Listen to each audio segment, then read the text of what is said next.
खबर मिल रही है। नगर नौसा प्रखंड में जमकर बवाल हुआ है।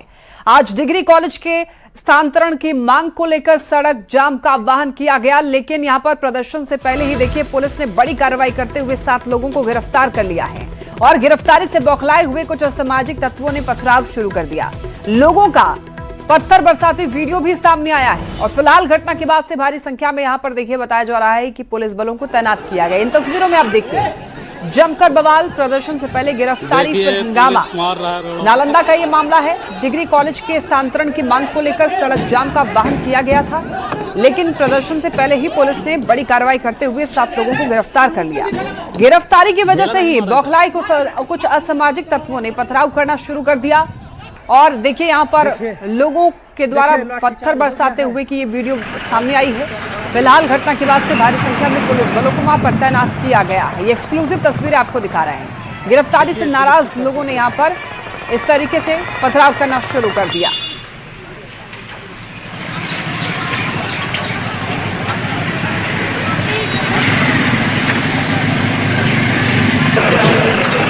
नालंदा से ये बड़ी खबर आप तक पहुंचा रहे हैं। नगर नौसा प्रखंड में जमकर बवाल हुआ। डिग्री कॉलेज के स्थानांतरण की मांग को लेकर सड़क जाम का आह्वान किया गया था, लेकिन प्रदर्शन से पहले ही पुलिस ने बड़ी कार्रवाई करते हुए 7 लोगों को गिरफ्तार कर लिया है। गिरफ्तारी से बौखलाए कुछ असामाजिक तत्वों ने पथराव शुरू कर दिया है। लोगों का पत्थर बरसाते हुए वीडियो भी सामने आया है। फिलहाल घटना के बाद भारी संख्या में पुलिस बलों को तैनात किया गया है। ज्यादा जानकारी देंगे न्यूज़ 18 संवाददाता अभिषेक हमारे साथ जुड़ चुके हैं। अभिषेक, यहाँ पर प्रदर्शन से पहले ही कुछ लोगों को गिरफ्तार किया गया और उसके बाद ये पथराव का मामला सामने आ रहा है। अभी फिलहाल क्या स्थिति है? ये बता दो कि पूरा मामला डिग्री कॉलेज के स्थानांतरण को लेकर है, क्योंकि जो है पूर्व से ही लोधीपुर इंटर कॉलेज में जो है डिग्री कॉलेज खोला गया था, जो प्रखंड स्तरीय डिग्री कॉलेज था उसको खोला गया था। लेकिन अब जो है जो एक समाज के लोग जो है वो अपने इलाके में जो है डिग्री कॉलेज बदलने की मांग को लेकर लगातार आंदोलन कर रहे थे। पिछले बार भी सड़क जाम किए थे, जिससे काफी परेशानी हुई थी। आज फिर से जो है आंदोलन करने की धमकी दी और सुबह से ही जो सड़क पर उतरने का जो प्रयास किए, लेकिन जो है हालांकि पुलिस जो है सुबह से कई थानों की पुलिस वहां पहुंची हुई थी और आंदोलन करने वालों को लगातार गिरफ्तार कर रहे थे। कुल अब तक 7 लोगों को गिरफ्तार किया जा चुका है, जिससे बौखलाए जो है जितने असामाजिक तत्व है वो पुलिस पर पथराव कर दिए। तो इतना ही नहीं, जवाब में पुलिस ने भी जमकर पत्थरबाजी की है और वीडियो में भी देख सकते हैं किस तरह से जो है पुलिस द्वारा भी पत्थरबाजी जवाब में किया जा रहा है।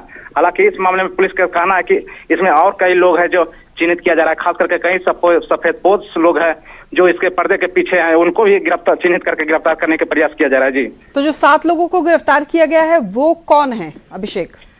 वो सभी ग्रामीण बताया जा रहा है, क्योंकि जो है ग्रामीणों के द्वारा जो असामाजिक तत्व के जो द्वारा है वो प्रदर्शन कर रहे थे। खास करके बताया जाता है कि इसमें छात्र को किसी तरह का कोई मतलब नहीं है, क्योंकि छात्र जो है वो पढ़ाई से मतलब रख रहे थे। लेकिन यहाँ जो है स्थानीय कुछ जो असामाजिक तत्व है वो अपने इलाके में जो है डिग्री कॉलेज खोलने की मांग को लेकर जो है लगातार दबाव बनाए हुए थे प्रशासन पर। हालांकि प्रशासन का भी कहना है कि जहाँ जो डिग्री कॉलेज खोल दिया गया है वहीं रहेगा, लेकिन इन लोग जबरदस्ती जो जबरन है जो डिग्री कॉलेज बदलने की मांग कर रहे हैं। जी ठीक है अभिषेक, बहुत धन्यवाद आपका इन तमाम जानकारियों के लिए। तो प्रदर्शन से पहले गिरफ्तारी और उसके बाद फिर हंगामा की ये तस्वीर आप देख रहे हैं। एक्सक्लूसिव तस्वीरें हमने आपको दिखाया। 7 लोगों को गिरफ्तार कर लिया गया है।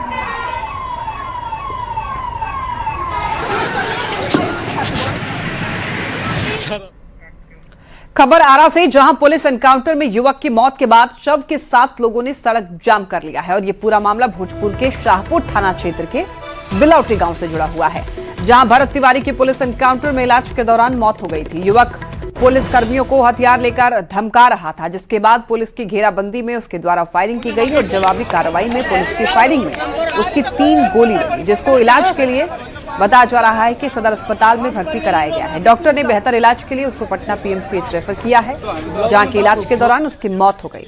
घटना के बाद ग्रामीण आक्रोशित हो गए और उन लोगों ने बक्सर आरा मुख्य मार्ग को जाम कर दिया। मृतक के पिता ने यह बताया कि जिस तरह से सरेंडर करने के बाद उसके बेटे की गोली मारकर हत्या की गई है वो कहीं से भी उचित नहीं है, क्योंकि बेटे ने पिस्तौल पुलिसकर्मियों के सामने फेंक दिया था। इसके बाद उसको गोली मार दी गई।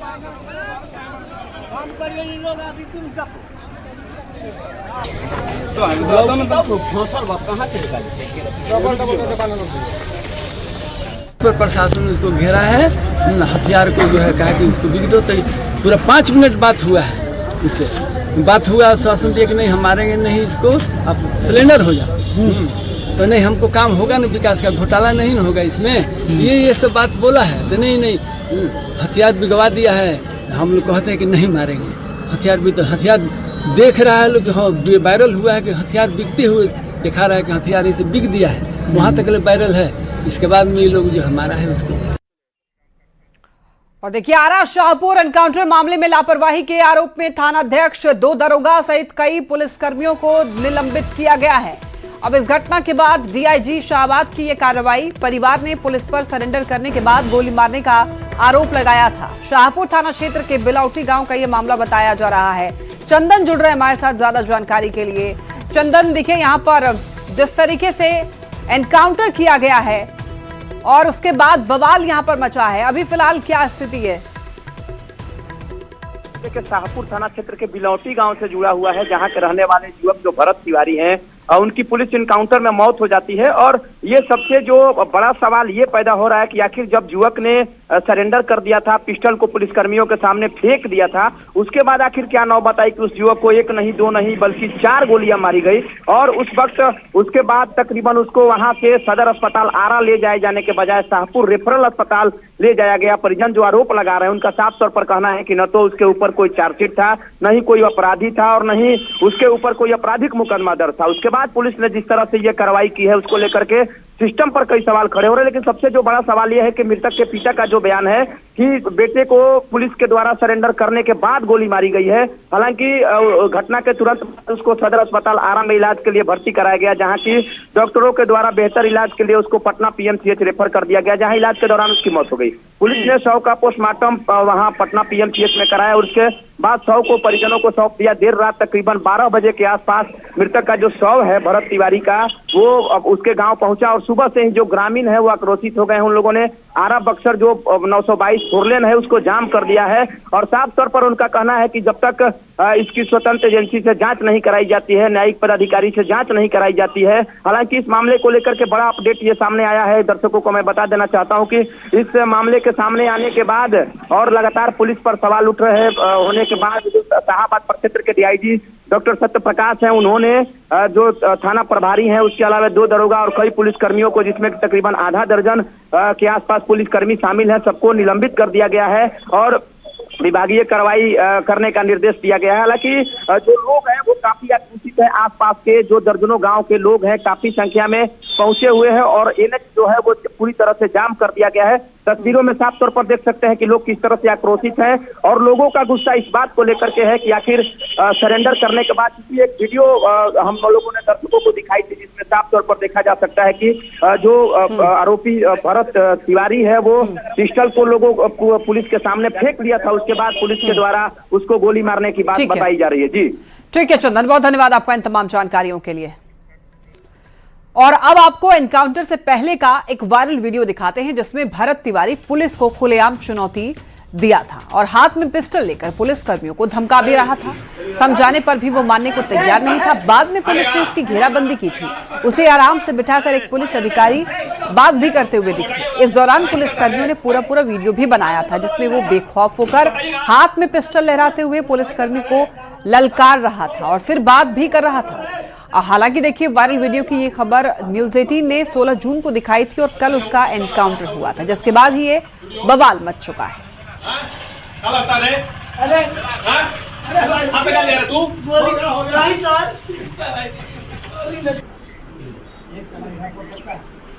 देखिए पुलिस को ये धमकाते हुए का वीडियो वायरल भरत तिवारी का। और आपको ये बताते चलें ये वायरल जब ये वीडियो वायरल हुआ उसके बाद से ही तमाम सवाल खड़े हो रहे थे कि जब ये व्यक्ति पुलिस कर्मियों को धमका रहा था तो वहां पर पुलिस कर्मी क्यों वहां पर चुपचाप खड़े हुए थे।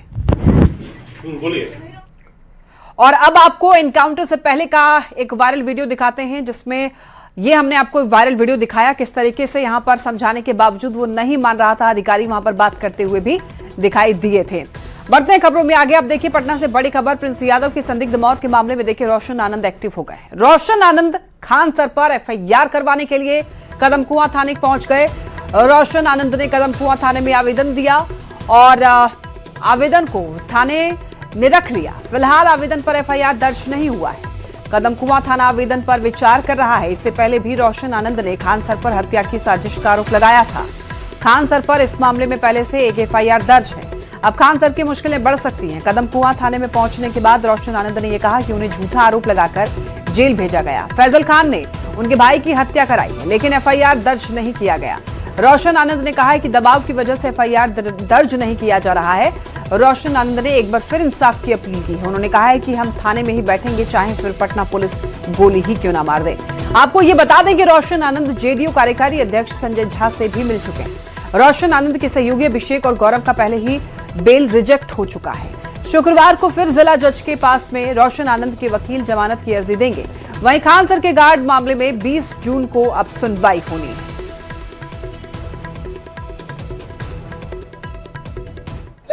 लेकिन जब आज हम एफआईआर दर्ज करवाने के लिए आए हैं तो हमारा एफआईआर नहीं लिया जा रहा है। हम पिछले 5 घंटा से कदम कुआं थाना में बैठे हुए हैं। अब किसके दबाव में एफआईआर नहीं लिया जा रहा है ये तो कदम कुआं के थाना अध्यक्ष महोदय बताएंगे। लेकिन अगर आज एफआईआर दायर नहीं होता है तो हमारे भाई को न्याय नहीं मिलने वाला है। और जब तक एफआईआर दायर नहीं होगा हम यहीं पर बैठेंगे। फैजल खान और रोशन आनंद का विवाद जो है वो और गहराता जा रहा है। बताते चले कि कल जो रोशन आनंद है वो फैजल खान के खिलाफ केस दर्ज कराने के लिए इसी कदम कुआं थाना पहुंचे, जहां लगभग 5 घंटे तक वो बैठे रहे। जो थाना अध्यक्ष हैं उनसे उनकी बात होती रही। हालांकि जो एफआईआर है वो लॉन्च नहीं किया गया। 5 घंटे के बाद जो रोशन आनंद है वो आईजी पटना जितेंद्र राणा से मिलने उनके आवास स्थित कार्यालय गए। वहां उनकी मुलाकात हुई और उसके बाद उनका सनहा जो है, उनका जो शिकायत पत्र है वो लेकर के रख लिया गया, लेकिन एफआईआर जो है उसमें तब्दील नहीं किया गया। और बताते चलें कि जो रोशन आनंद हैं वो अपने भाई की हत्या के मामले को लेकर के पहुंचे थे। 5 घंटे तक यहाँ पे रोशन आनंद कल डटे हुए थे, लेकिन उनकी जो शिकायत है वो उनके मुताबिक दर्ज नहीं की गई। और अभी जो पूरा मामला है वो ये है कि फैजल खान के खिलाफ जो रोशन आनंद हैं वो हत्या करवाने की साजिश रचने का आरोप लगाते हुए एफआईआर दर्ज कराना चाहते हैं, लेकिन यह एफआईआर नहीं हुआ है। तो ऐसे में रोशन आनंद का कहना है कि हम न्यायालय का दरवाजा खटखटाएंगे, आज कोर्ट में जाकर के अपना जो शिकायत पत्र है वो दर्ज कराएंगे। और पटना पुलिस ने जिस तरह से गैर जिम्मेदाराना रवैया अपनाया है उसकी भी शिकायत करेंगे। तो और रोशन आनंद की जो अगला कदम है वो कोर्ट की तरफ बढ़ता दिख रहा है। कोर्ट का दरवाजा खटखटाने की वो बात कर रहे हैं। दूसरी तरफ हम बताते चलें कि जो फैजल खान है जिन्होंने रोशन आनंद पे गोलीबारी कराने का आरोप लगाया, उनके कोचिंग पे जो है हमला कराने का आरोप लगाया। और इस मामले में जैसा कि रोशन आनंद ने कल कहा मीडिया से बात करते हुए कि जब हमारे ऊपर आरोप लगा तो महज 4 घंटे में हमें गिरफ्तार कर लिया गया, हमें जेल भेज दिया गया। लेकिन जब हम फैजल खान के खिलाफ जो है आरोप लगाने आए हैं, केस दर्ज करवाने आए हैं तो हमारे सुनी नहीं जा रही है, हमारा एफआईआर लॉन्च नहीं किया जा रहा है। और आज थक हार के वो कोर्ट का दरवाजा खटखटाने की बात उन्होंने कहा है। रोशन आनंद अपने वकील के साथ इसी कदम को थाने में डटे हुए थे, लेकिन उनकी शिकायत नहीं ली गई, एफआईआर लॉन्च नहीं किया गया। कैमरा पर्सन सुबोध के साथ अमित कुमार, न्यूज़ 18 पटना। पटना से बड़ी खबर, पीएमसीएच में बड़ी घटना टली है। इमरजेंसी के सर्जिकल विभाग में आग लगी थी। ऑक्सीजन गैस पाइपलाइन में आग लगने की खबर।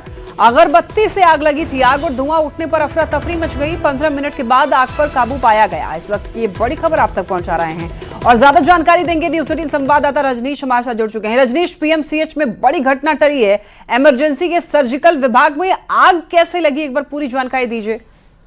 देखिए, रात के 12:15 बजे के आसपास जो है अचानक जो है अफरा तफरी मच गई, क्योंकि अगरबत्ती जलाकर एक मरीज जो है सो रहे थे। इसी बीच ऑक्सीजन गैस पाइपलाइन में आग पकड़ लिया और उसके बाद काफी धुआं का गुबार उठने लगा और लगातार हंगामा अफरा तफरी मचने लगा। तब जाकर जो है मरीज के परिजनों और अस्पताल कर्मियों ने आग पर काबू पाया है।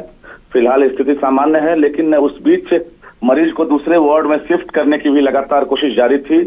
और बता दें आपको कि बड़ी घटना टल गई है, क्योंकि सूबे का सबसे बड़ा अस्पताल है और अस्पताल के इमरजेंसी वार्ड के सर्जिकल विभाग का ये मामला है। लेकिन कहा जाए तो अभी स्थिति सामान्य हो गई है। लक्ष्मी। ठीक है रजनीश, धन्यवाद आपका तमाम जानकारियों के लिए।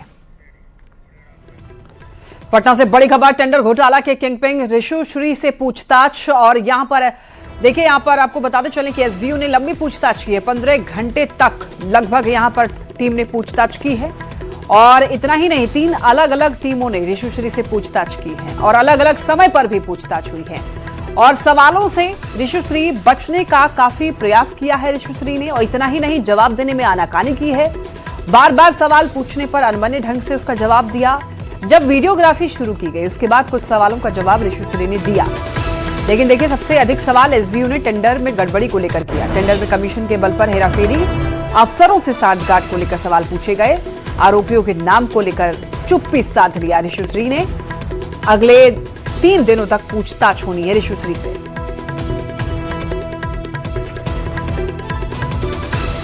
टेंडर घोटाले का किंगपिन ऋषु श्री से आज पूछताछ का तीसरा दिन है। आज एसबीयू की जो टीम है वो पूछताछ करेगी। और बताते चले कि अब तक ऋषु श्री से जो है वो 15 घंटे के करीब जो है पूछताछ हो चुकी है। 3 अलग अलग टीम जो है वो अलग अलग समय में ऋषु श्री से पूछताछ कर रही है। और ऋषु श्री से पूछताछ करने को लेकर के जो 100 सवाल के लिस्ट तैयार किया था एसबीयू ने, उसमें से कुछ सवाल का जवाब ऋषु श्री ने दिया है। कुछ सवालों का जवाब देने में आनाकानी किया, टाल मटोल किया। और बताते ये चले कि ऋषु श्री से जो महत्वपूर्ण सवाल पूछे गए, जो जानकारी एसबीयू के जो आधिकारिक सोर्स हैं उनसे जो जानकारी मिली है, उसके मुताबिक सबसे पहला सवाल यही था कि आपने जो सिंडिकेट खड़ा किया है वो कैसे खड़ा किया। जो आईएएस अधिकारियों के नाम ईडी की अनुसंधान के दौरान सामने आए हैं उनके संदर्भ में पूछा गया। जब अभिलाषा शर्मा के संदर्भ में पूछा गया कि अभिलाषा शर्मा से कैसे आपकी पहचान हुई, नजदीकी कैसे हुई, तो इस पर ऋषु श्री ने कहा कि वो मेरी बहन की तरह हैं, वो हमारी दीदी की तरह हैं। वहीं दूसरी तरफ जब योगेश कुमार सागर के संदर्भ में पूछा गया तो ऋषि श्री ने कहा कि उनसे सिर्फ मेरा इतना ही जान पहचान हुआ कि जब आईएएस अधिकारियों के साथ हम उठते बैठते थे, काम को लेकर जाते थे, तो उस दौरान वो विदेश टूर पे जाने की बात उन्होंने कही, चर्चा की। तो जो ट्रैवल एजेंट्स थे उनसे हमने उनकी जान पहचान कराई। तीसरी जो बड़ी बात रही कि ऋषु श्री से जब ये पूछा गया कि आनंद किशोर ने आपको किस तरह से मदद पहुंचाई, मुनमुशी चौधरी का जो पोस्टिंग हुआ सहरसा में, उसको लेकर जब सवाल किया गया तो ऋषु श्री इस पर चुप्पी साध लिए, कुछ भी नहीं कहा। ये भी पूछा एसबीयू के अधिकारियों ने कि आप आनंद किशोर को अपना भाई बता करके, भैया बता करके जो विभाग है वहाँ पे छोटे कर्मचारियों पर अपना जो धौस है वो दिखाते थे। इस पर भी ऋषु श्री ने चुप्पी साध ली। क्या वाकई ऋषु श्री ने पूछताछ के दौरान जो बातें कही वो सही कहा या गुमराह किया एसबीयू को, इसकी पड़ताल एसबीयू करेगी। कैमरा पर्सन सुबोध के साथ अमित कुमार, न्यूज 18 पटना। लालू प्रसाद और राबड़ी देवी की सुरक्षा में कटौती और सुरक्षा में कटौती पर पुलिस मुख्यालय की तरफ से सफाई दी गई है। जी हां, सोशल मीडिया के जरिए मुख्यालय की तरफ से यह सफाई दी गई है। पुलिस मुख्यालय ने सुरक्षा को लेकर यह दावा किया। विशेष सुरक्षा दल अधिनियम के तहत सुरक्षा, अंगरक्षक, आवास गार्ड, स्क्वाड गार्ड की सुरक्षा, पायलट के अतिरिक्त बीआर कार भी उपलब्ध, सादे लिबास में भी सुरक्षा कर्मी उपलब्ध है। दोनों नेता को अनुमानिता के मुताबिक सुरक्षा है।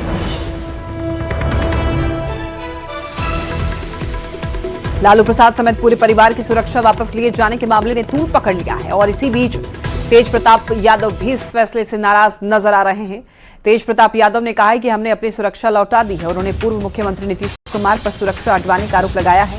पिता लालू प्रसाद के आरोप लगाने के बाद उन्होंने कहा कि जो उन्होंने कहा है तो सच ही होगा, गलत तो नहीं कहेंगे। नीतीश कुमार कर रहे होंगे, खेल रच रहे होंगे, क्योंकि शुरू से ही वो खेल रचे हैं। कर रहे होंगे दिल्ली में बैठ के, उनका काम क्या है? जो उन्होंने कहा है तो बात सच्चाई होगा, गलत तो नहीं कहेंगे वो।